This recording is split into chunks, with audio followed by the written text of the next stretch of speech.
Sa harap ng pagkamit ng bansa sa food security, hindi lang ang lagay ng ating mga kababayang magsasaka ang tinututukan ng administrasyon ni Pangulong Ferdinand R. Marcos Jr., kundi maging ang lupang tatamnan. Sa katunayan, pinasinayaan ni Pangulong Ferdinand R. Marcos Jr. ang kauna-unahang mobile soil laboratory ng bansa. Si Kenneth Pasyente sa Sentro ng Balita, live.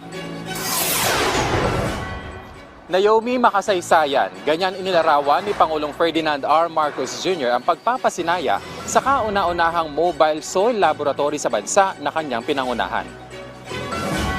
Kanina mismo ang Pangulo ang nag-inspeksyon ng naturang laboratorio. Aakalaing simpleng truck pero ang 10-wheeler truck na ito ay fully equipped sa mga makabagong kagamitan at pasilidad na makatutulong sa pagsusuri ng soil parameters o kalidad ng lupa ng mga magsasaka sa bansa.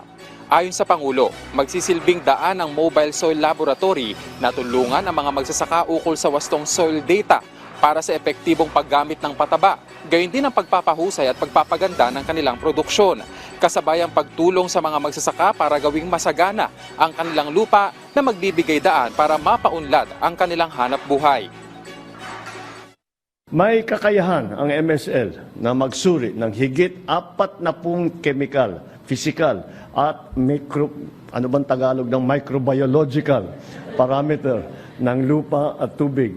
Sa pamamagitan nito, matutulungan ang ating mga magsasaka na masigurong malusog ang kanilang lupa, ang pundasyon ng mas mataas at mas masaganang ani.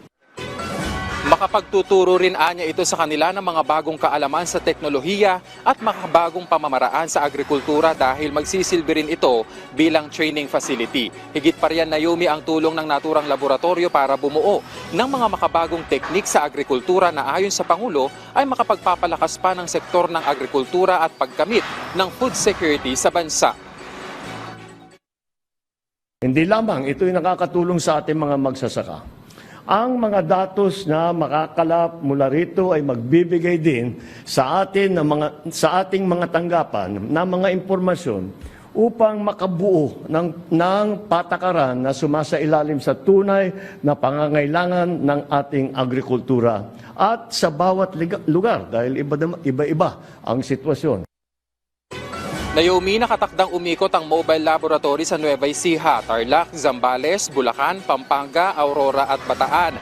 Tatagal ito sa bawat probinsya ng halos 2 buwan at magbibigay ng serbisyo sa 10 magsasaka bawat araw nang walang binabayaran. Layunin ng proyektong ito na bigyan ang ating mga magsasaka ng kaalaman at teknolohiyang magagamit nila na siyentipiko na paraan ng pagsasaka. Patuloy natin susuportahan at palalawakin ang kapasidad ng ating mga kasalukuyang soil laboratory na matagal nang katuwang ng pamahalaan sa pagsusulong sa kaunlaran.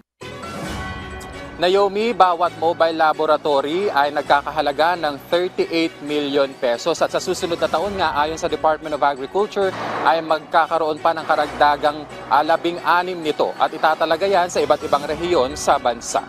At yan na muna ang latest. Balik sa iyo, Naomi. Maraming salamat, Kenneth Pasyente.